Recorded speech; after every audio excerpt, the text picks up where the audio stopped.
Thank you very much. Oh my God, I hate that photograph. I have actually lost a little bit of weight since then, and don't seem to have changed my shirt though, which is I guess a bit of a problem. So, hi, my name is Peter. I am the CEO of Synthetix, and I'm going to talk a little bit about AI, which we have heard a little bit about today. What I want to talk about is a few of the myths and preconceptions that people have about AI, and also maybe discuss a few practical, simple things that organizations can do to have an effect on the customer experience with AI today. So this is not about thinking 4 or 5 or 10 years ahead. It's about what can you do now. But what makes Synthetix as a business qualified to talk about this? Well, a little bit about us. We have a lot of very high-profile clients.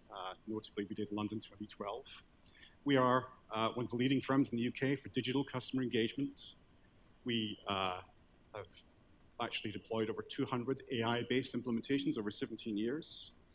We sell a live chat system. We have FAQ search. We have virtual agents, or chatbots, as you might know them. And we make all of these work together to provide excellent, very seamless customer experiences for visitors to websites. And just what we do, we answer about 10 million questions, automated questions via AI every year. We serve about 4 million customers. We do about 1 million plus web chats as well, often of which these are escalations from an automated conversation when we can't help the customer anymore. And we have about 15,000 live contact center agents. So that's really an overview of Synthetix business. It's our office.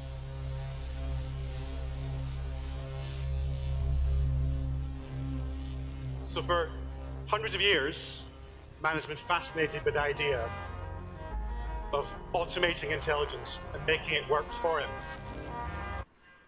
These days, we're all carrying around an AI-based bot product in our pockets, whether it be something like Siri, is more of a personal assistant, or Alexa now you're finding in, I think the latest stat is 1/4 of American homes. So there is very, very wide-scale adoption of these types of technologies that are assisting in our lives. And they assist in a personal way, but increasingly they assist with the way in which we engage with a business or an organization as well. But there's a lot of misconceptions about artificial intelligence at the moment. I think I've actually heard a couple of them today, but I wanted to discuss them before people get too worried and listen to Elon Musk saying that we're going to get taken over by intelligent super robots that are going to enslave us. Number one, AI will make contact centers obsolete. How many of you work in the contact center environment or are connected with contact centers? Quite a few of you, I would think. Yes. And there's been a lot of scare stories recently that suggest that we're seeing the end of the contact center. And that's not helped by some of the vendors, some of my firms that might be competitive, who put out lots of thought leadership pieces saying, is this the end of the contact center? Of course it's not. There is always a fundamental, essential requirement for there to be a human component. And so this is just another technology shift like we've seen many, many times before, where AI will come in a variety of places, will assist with improving and automating processes within the contact center and with regards to customer experience, and will assist agents, make their lives easier, and enable them to spend more time with the customers who need help. Another one. AI magically understands all your data. It's like a pasta machine. You just feed in all of your information, and out comes fantastic customer dialogues. And absolutely, it's not like that. It really is only as good as the information that's input to it. And also, there's this misconception that perhaps the response will be unpredictable. If you've got an AI that's helping, assisting with customer dialogue, for instance, that's engaging with the customer, that perhaps you don't know what it's going to say. Well, we work in heavily regulated environments. We work in utilities. We work in financial services. We work in the pharmaceutical field. And they have to sign off every word with legal. So they absolutely have to have a deterministic model where they know where the customer asks a particular question or engaged in a certain way that the response will be predictable. So we're able to deliver that to them. So it isn't the case that it's going to go off on a wilder side and do something that you don't expect it's going to do. It's very much a human process. It's very much about curating that information. Finally, AI is only affordable for large businesses. You know, we hear about some of the investments that go from very large Japanese insurance companies into automating a claims process or that kind of thing. And it can seem like it's enormously expensive and take years to get off the ground. Absolutely not. There are a lot of firms who are working to make AI or AI-style techniques like we do, like natural language processing, that means you can engage in a human way with, for instance, a bot, and making them accessible at very low cost. So absolutely, there isn't a business in this room that couldn't buy into AI at one level or another and start to derive some results from it. So what can you do today? What's practical? What can we do now? Well, for instance, you will have seen them. You can deploy a virtual agent, a chatbot for self-service. Also, you can do FAQ search, which uses natural language, which is a branch of artificial intelligence. I'm going to do a demo, hopefully, in a minute, which is why I'm going to counter through these slides. And bots are like an FAQ system in that they can answer questions and they can automate certain processes, but it's the big benefit, which is they're proactive. They're like a concierge. They can appear and engage the user. They can qualify the visitor to your website, the potential customer, find out whether they're an actual customer or a potential customer, and then decide which contact channels they should be going to. Is it speaking with a human being in a call center? Is it using a live chat? Is it arranging a call back? Or is it just giving them access to a knowledge base of questions and answers? What is the appropriate channel? It's not about fobbing a customer off. It's about finding the best channel for them that will satisfy them, that will actually give them a better customer experience. And another myth that I should have had up there but didn't, the one that gets my goat worst of all, is the idea that FAQs, searchable FAQs, or bots are in some way a second-class customer experience. They absolutely aren't. Your customer has to come to your website to get your phone number or to get your email address when they're going to contact you, if they need to contact you. If you can answer their question there and then, that is a far better customer experience. You are empowering them, you're giving them information, and you're not using up any more of their time than you absolutely need to. And it's a lowest cost channel as well. So it's a win-win for the customer and the organization. So bots can be very helpful. Another application of this technology is when you have, for instance, messaging channels in the call center, so something like live chat or social media responses and so on, you can use the same techniques quite often to predict the kind of responses that would be best to the customer. And then you can customize and personalize them and send them on. And by doing so, you can vastly accelerate the time it takes to respond to a customer, which is better for them and better for your efficiency as well. And but also you can do things like have the grammar and the spelling and the sentence construction. All those things are effectively done for you. It reduces training times. There's any number of virtues that using predictive suggestions can do to make both the user and the agent's customer, if you like, contact center experience the best that it can be. Finally, again, in a related thing, providing a knowledge base for agents that isn't, or even across the organization, so for HR, for instance, there is a common source of information, even with what customers can see in many cases with a superset of maybe internal data, that will provide rich information that agents can get access to. We find that this has a dramatic effect on reducing training times. And if you work in a contact center environment, you're familiar with the high staff turnovers there and the lengthy training times on complex products. And often you've just about invested that time and there's further staff turnover coming down the line. So you're always in this endless cycle of training and then retraining and retraining and retraining and retraining. And really good searchable knowledge bases that use AI techniques to serve the agent or the employee better can dramatically slash those kinds of times. So to drill into those a little bit, and I'm going to try and counter through these, as I said, because I want to get onto the demo and not waste too much of your time today.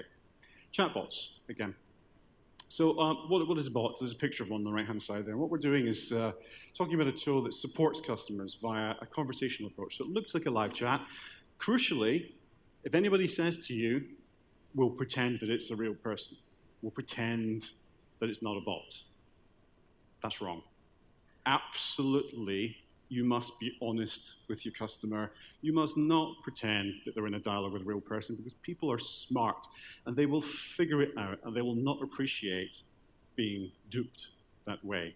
So actually being honest about the fact that it's an automated dialogue and making best advantage of that, you will actually gauge the expectations of the customer. They will slightly manage it, and they will interact in a way that means they'll get more out of the tool. Just the way you do when you're speaking to Siri or Alexa, you slightly change the way in which you interact compared to the way you do with a human being in order that you get the best out of the device. Look, the promise of these was always, you can just interact how you want, you can express how you want, you can say what you want. The reality is a little bit different. You still need to slightly meet in the middle, if you like, to get the best results out of it. FAQ systems are very similar. They can do a lot of the same virtues. They're less proactive, but they've still got that whole searchable component. They still use natural language routines. They can still deliver great results and hopefully deflect unnecessary queries from your contact center. And if you are making an investment in knowledge, you should be able to deploy it in as many channels as you can. There's no point in building a great knowledge base and then doing nothing in social media, or nothing on Facebook Messenger, or nothing in wherever you've got it. Use it in as many places, as many touch points, as many customer touch points and internal touch points as you can to work that resource. And actually, it's not just a cost benefit. Consistency of knowledge, consistency of data throughout an organization is a tremendous benefit. And one thing customers hate is phoning a contact center and then maybe going into a retail store and asking a similar question, or interacting with a website and getting different answers because they don't know which one to trust. So if everything is derived from the same source, you eliminate the possibility of doing that, and you give one canonical true answer to the customer, which they will always appreciate. So the key advantage, of course, of bots is they can reduce unnecessary contact by answering common generic questions before they get to the contact center. And we see some effects on things like customer experience and customer satisfaction. So, for instance, Radisson Blu, the hotel chain, deployed a bot to answer visitor questions. So people who book in, they can ask for more pillows or find out what the menu choices are and that kind of thing. And what they found is that the NPS was going up something like 7, 8 points. But it wasn't the bot that was doing it. It was an indirect effect. It was the fact that these simple questions were being handled by the bot that meant that the front of house staff had more time to spend talking to the actual people who checked into the hotel and dealing with more expansively with the queries, and spending longer dealing with them in a more personal way. That meant they got higher customer service and higher customer experience ratings there. So an enormous win for them. Augmenting agent responses, I'm going to go through these pretty quickly. But as we said, predictive suggestions, again, use them to answer questions over things like chat and email and Facebook Messenger. You will have better accuracy because you know what it is that agents are saying to customers. Sometimes I go into call centers and they're a little bit worried about what some agents might say if they're not quite trained properly and so on. We don't eliminate that because it's still the agent gets the chance to manage that response, but they get a really good guideline on how to do it. And there are enormous effects on agent productivity here. You can, quite often, you can be ready with your answer, teed up, before the customer has even finished typing their query and sent it over a channel like live chat, because we're actually seeing the key presses and we're matching those key presses and predicting what the response is going to be, and it's ready and it's suggested before the customer has pressed send.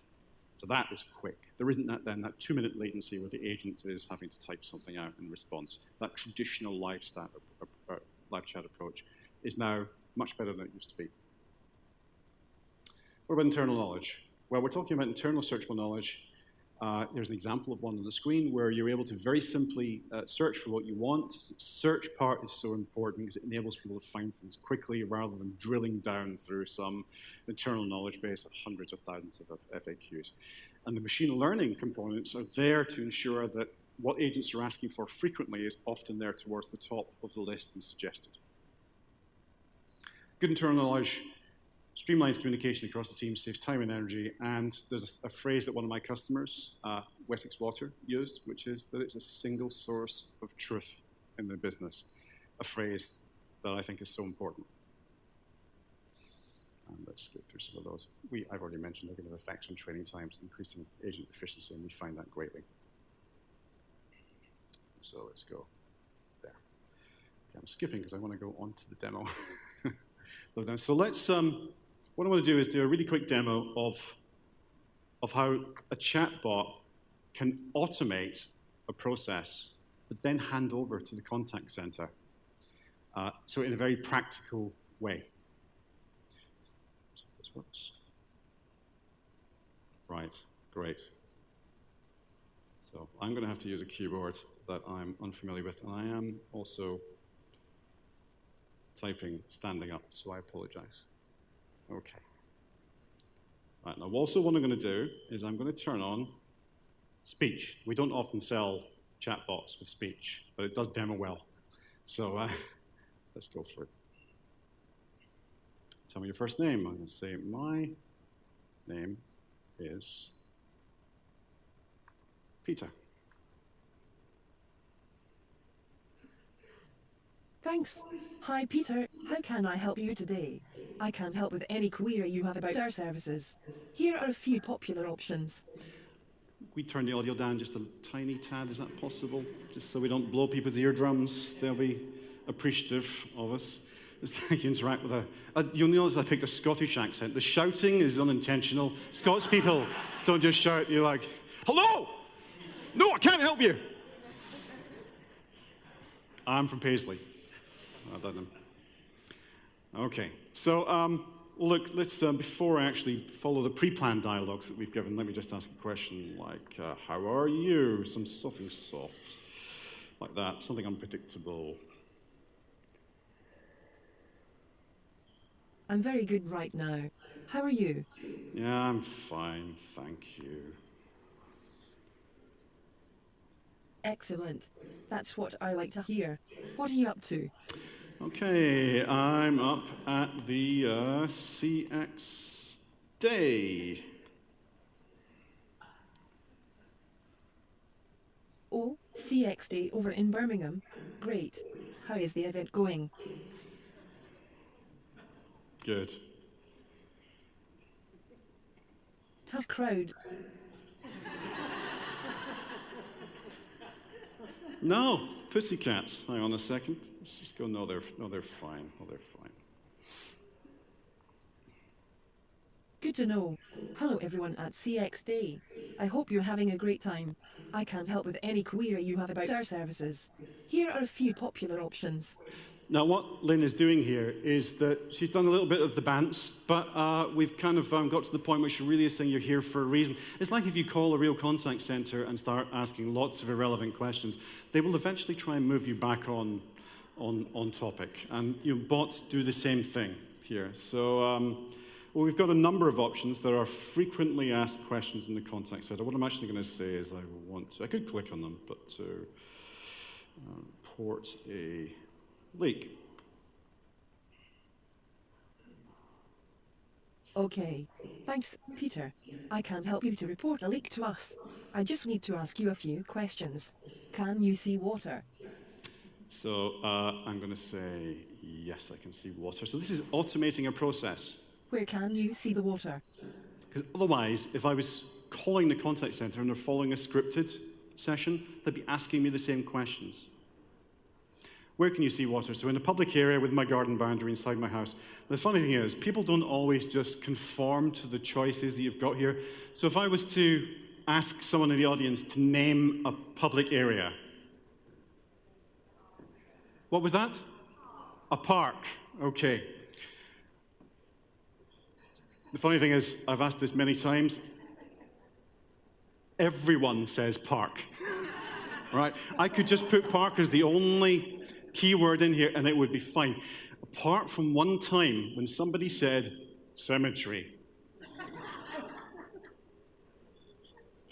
Okay, it's in the park.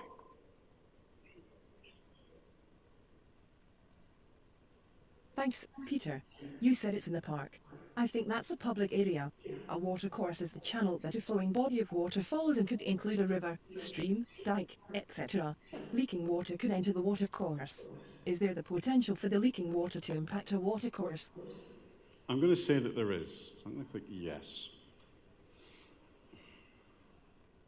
Please could you provide further location details and the impact it is having? Details such as how to find a leak, large flow direct into a river or a small flow which may enter a ditch, etc. would be really helpful. It's spewing out the ground.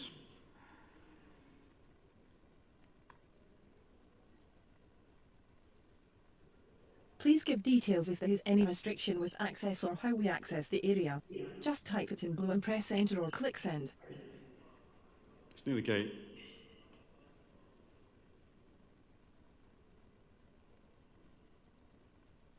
Thanks. We will raise a fast-track response to this and investigate the issue as soon as possible. If you still need to, you can also ring us on 0800 771 881 24 hours a day, 7 days a week. The thing is, it might be that I haven't been able to communicate everything I wanted, or it might be that it was very urgent, and so I think, well, actually, I need to talk to them about this, so I'm going to have a live chat. Thank you, Peter. Your chat will start shortly. Please wait for a few seconds. And hopefully my colleague at the back of the auditoria, Neil, is going to pick that up on my behalf, actually, because he's logged in as me. So an unusual conversation of unusual position of having a chat with myself, which is probably the best conversation I'll have all week anyway. So I'll see, all right. Okay, I'll see. Hello, fake Peter. Hi, Pete. A few people asleep at the back, but you're doing fine, just fine. Okay, let's send that on to me. Yes, there we go. Hello, fake Peter. Thanks. So, of course, you could actually be assisting the customer further there. And after the end of the note, by the way, that we've actually been very careful when we hand it over to a real person to change the image, to change the color of the text bubble, to make it very clear that we're handing over in a seamless way, but we're handing over from an automated environment to a real person. No deception there. It is what it is, and we're showing you that we're doing that. And then, at the end, you're welcome, says Fake Pete. We end the chat. Thank you.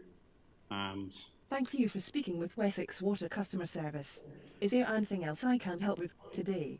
You're back in an automated dialogue with Lynn.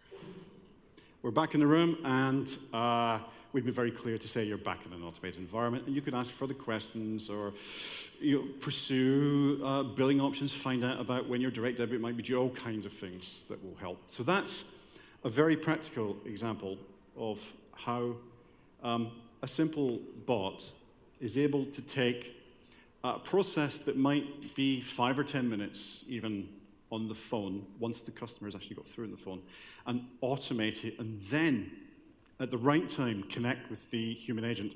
And the human agent in the contact center sees that entire dialogue, so they're able to spend a minute and just say, okay, I get everything that's happened, now I'm up to speed. Thank you for doing all of that, and let's see if we need to assist you any further.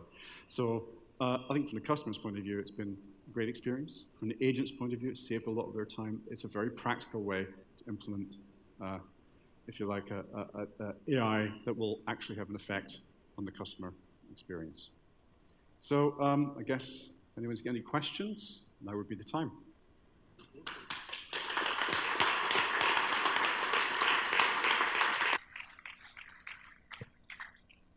Thank you. Thank you, Peter. I mean, brave enough to do a live demo, and a good one at that, so well done. And also throwing in a bit of stand-up comedy as well at the same time, so that was great. I didn't realise we were getting that. So. But no, really, really good to see how kind of, an automated way of engaging with the consumer, but also then being passed to a real person to kind of carry on that conversation as well. Has anyone got a question for Peter? This gentleman just here? So I noticed the bot was very conversational in the sense that it kept a history when you asked about the water leak. When you asked it the second time, it repeated that you are about the water leak, which was good. What happens in the case of, let's say, which happens to me a lot, I'm talking to the Amazon bot, and then I switch browsers, or I get a phone call, and I come back in 5 minutes, and it's disconnected. So it's not asynchronous messaging. It just stops and disconnects me afterwards, and I have to call back and repeat everything again. Things there. It is very important that the current generation of bots, I have to say, should remember you when you come back, even a day later, or a week later, or even maybe a month later, and should remember the interactions that you had. Now, the big difference between the bots of today versus the bots of yesteryear has been the enormous transformation of the cloud and APIs specifically. So software as a service, everything is now software as a service, and everything has an API model. That means that the promise of bots of the past, which is that we could do more than just answer generic questions, but that we could actually hook up to a CRM or middleware in a business and know something about the customer personally. They were unable to fulfill them because there was what I always call the mythical phase 2. So in phase 1, it's like, yeah, we'll build you a bot and it'll answer questions and it'll be great. And in phase 2, what we'll do is we'll hook up to your on-premise data center and we'll haul all kinds of interesting stuff from a horrible old CRM that's there. Phase 2's never happened. At least it didn't used to. But now, from day 1, in phase 1, you have a JSON API, probably, that will a RESTful API that will enable you to connect with the CRM, connect with the middleware, connect with services that have been built. So that, for instance, if the customer says, when's my next direct debit due, in something like water, you can say, well, what's your customer number? Go through the same validation the agent would go through, look up the information, and actually answer that personal question.